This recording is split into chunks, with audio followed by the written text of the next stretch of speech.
causa Cuadernos. ¿Es así o no? Falta de mérito. En una parte.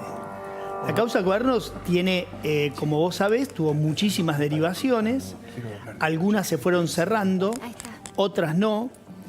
Y esta era una parte que quedaba pendiente. ¿Cuál es esta parte? Bueno, básicamente es la parte que involucra al grupo Techin, que ellos reconocieron haber hecho 8 pagos millonarios a la gente de Barata.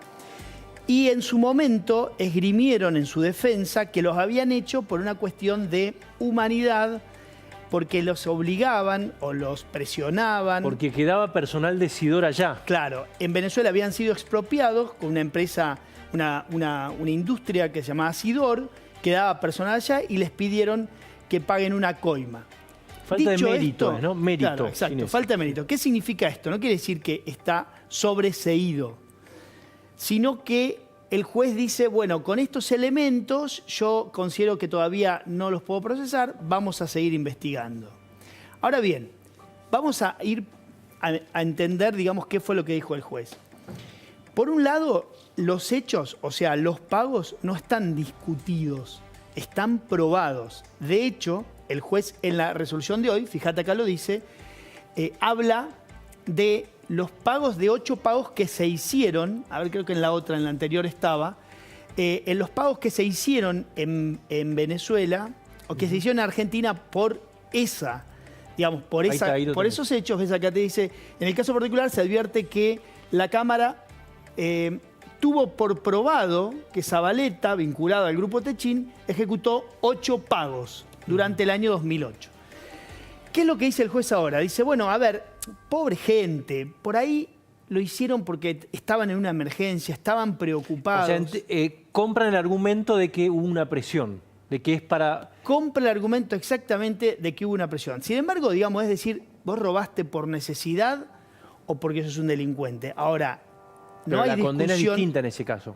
La condena habría que ver, digamos, cómo lo encuadra. Todavía no lo encuadró. Ahora, lo que resulta muy llamativo es que vos imaginate la situación.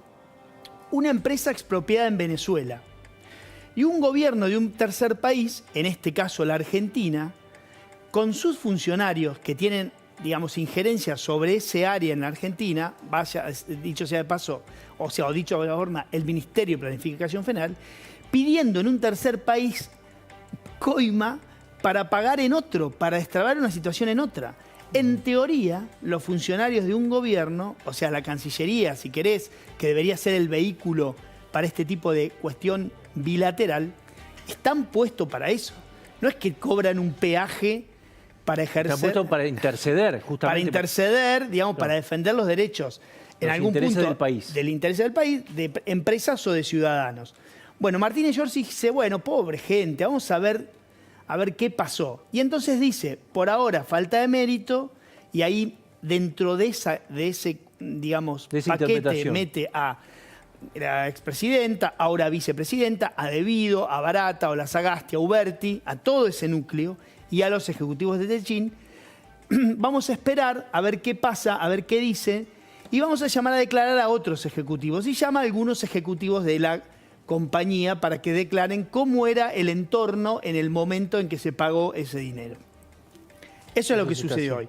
Esto no significa que la expresidenta no está procesada en la causa de Cuadernos, sino en una derivación de la causa. Ok, en una derivación es falta de mérito, que quiere decir no hay pruebas suficientes para Claro, vamos a seguir investigando. Lo que el juez dice es, vamos a llamar a declarar a 2 o 3 ejecutivos, están los nombres, son ejecutivos de la compañía, y vamos a ver si había efectivamente viajes en ese momento y demás por el tema Sidor. Claramente lo van a encontrar a eso, ¿me entendés? Porque en ese momento estaban siendo expropiados. Finalmente, no te olvides que cobraron alrededor de $2.000 millones, 1.700, una cosa así, por la expropiación esa, ¿no? Una negociación que efectivamente después negocia el gobierno, o intercede, si querés, el gobierno argentino con el gobierno del entonces presidente de Venezuela, Chávez, ¿no? Lo cierto es que el juez dice, bueno, puede que acá no hay discusión sobre los pagos, vamos a ver si esto se hizo en un momento de emergencia.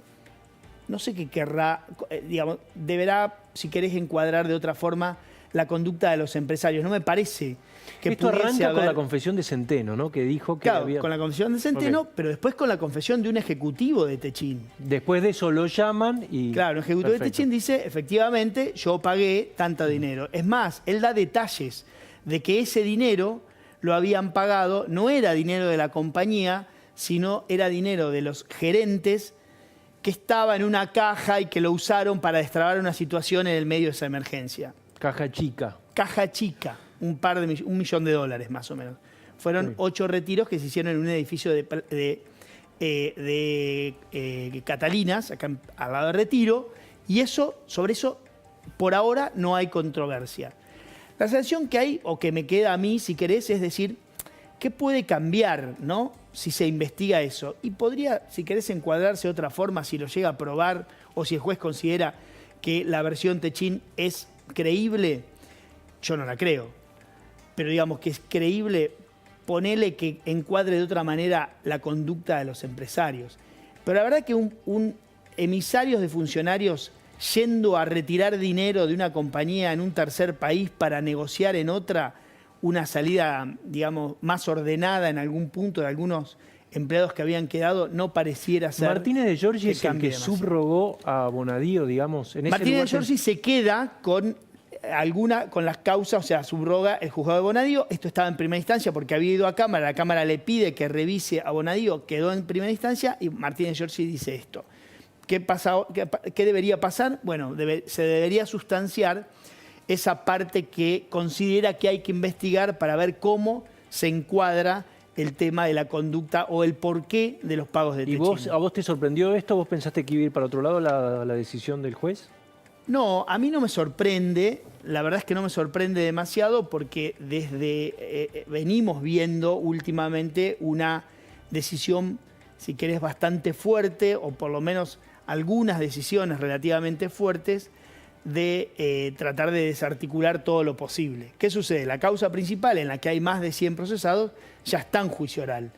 Entonces ahí ya no podés ir por este camino, porque ya está el procesamiento, incluso de Cristina Kirchner, de Barate y de todos, estos mismos, excepto de los ejecutivos de Techin, ya está, digamos, con sentencia firme de Cámara, está elevado a juicio oral y lo que faltaría, si querés, es el inicio, la fecha y el inicio y la acusación fiscal final para avanzar con ese juicio oral. No pareciera que ahí pueden hacer demasiado, más allá de que pueden poner muchísimas excepciones, que de hecho las van a poner o las van a oponer en realidad también antes del inicio del juicio oral. Pero la sensación es que ahí ya es más difícil. Después podrán, obviamente, defenderse en un juicio oral y público, que es lo mismo que está sucediendo ahora. Que eso es otra con cuestión. el caso, claro, con el caso, digamos, de la ruta del dinero, de las obras, ¿viste? De Lázaro y demás. Y en ese caso podrán los jueces del tribunal, obviamente, condenar o sobreseer de acuerdo a lo que consideran, de acuerdo a la prueba sustanciada. Pero en este caso, que todavía no había sido elevado, bueno, había una posibilidad, un resquicio y pareciera como que lo usaron. ¿Cómo lo ves esto vos, Fernando? ¿Te sorprendió esta decisión? No, me parece que entra en el marco, no conozco la causa, pero entra en el marco de lo que señalaba Diego, que es una desactivación general, acelerada, tratando de llegar lo antes posible. La más grave me parece la que nosotros denunciamos penalmente con varios diputados, que es la de Otesur, porque es una causa menor desde el punto de vista del volumen y de la estafa, pero es la más evidente, donde han dejado todos los dedos pegoteados y no hay ningún tipo de duda con respecto al delito de lavado. Es en la causa de Otesur, y ahí el retiro de la Oficina Anticorrupción nos parece un hecho grave que hemos denunciado penalmente como incumplimiento de los deberes del funcionario público. Está claro que esto es el centro del acuerdo, ¿no? ¿Cuál es el corazón del acuerdo entre Cristina y Alberto? La impunidad. Porque si no nos explica que alguien que decía que la presidenta era responsable, que primero declaró, cuando le preguntaron si como jefe de gabinete sabía algo, dice: yo no sabía nada de la corrupción de Néstor y Cristina. Declaró que no hacía falta ni siquiera hacer ulteriores investigaciones porque la complicidad de Cristina en la impunidad relacionada con Irán estaba aprobado por el mismo protocolo. Esa misma persona, que además se jacta de ser profesor de Derecho, de repente entra en esta situación en la cual él es presidente designado por la vicepresidenta, una especie de vicepresidente en ejercicio de la presidenta. Entonces, la única explicación que hay es esa, hay un pacto de impunidad y se está viendo. Y Hernán, ¿vos cómo lo ves? Yo creo que acá la decisión estaba orientada ya por el fallo de Cámara, que pocas alternativas, digo, Martínez de Giorgio, con el fallo de Cámara estaba como muy indicado hacia dónde iba el asunto, y el sobrecimiento de Cristina casi es como un daño colateral de desprender de la investigación la actuación de Techín, que para la Cámara pareciera no tener un ribete delictivo, a pesar de que, como decía Diego, ¿no?, los pagos que se hicieron. Pero ¿no te sorprendió entonces esto, Hernán? No, era como más o menos venía la historia contándose, digamos. Procesamiento de primera instancia, la Cámara revocando, mandar a profundizar, y el juez dice, y no encontramos mucho más, vamos a seguir investigando, dice Martínez de Giorgio. Claro, ¿Cómo sigue? Es interesante lo que dice Hernán. ¿Por qué? Porque a diferencia de los otros casos, vos para que algunos delitos, en el caso de los delitos que están acá siendo imputados, se tipifiquen, vos necesitas que eso lo pagaste o sea, que la coima la diste para recibir un beneficio del Estado, ¿entendés? Claro. En este caso, el argumento, Techín, es nosotros lo hicimos porque nos expropiaron una empresa, teníamos gente en Venezuela, había un estado, si querés, de peligro, y vino un funcionario y nos pidió plata y lo pagamos. Bajo presión, ese es el argumento de la empresa. Claramente vos decís, a ver, acá me da la sensación que primero que no estamos hablando de una pyme, ¿no? Estamos hablando de la principal empresa de Argentina. Segundo, o una de las principales, de acuerdo con dónde anda la acción y cómo esté el petróleo. Claro. Ahora, digo, y segundo, que viene un emisario del gobierno. O sea, le estás pagando a un funcionario público. No es que viene, ni siquiera estamos hablando de que viene un emisario del gobierno venezolano. Estamos hablando de que el gobierno venezolano se vale, en el caso, vuelvo a repetir, en el caso y entre comillas, de que efectivamente sea verdad esa versión,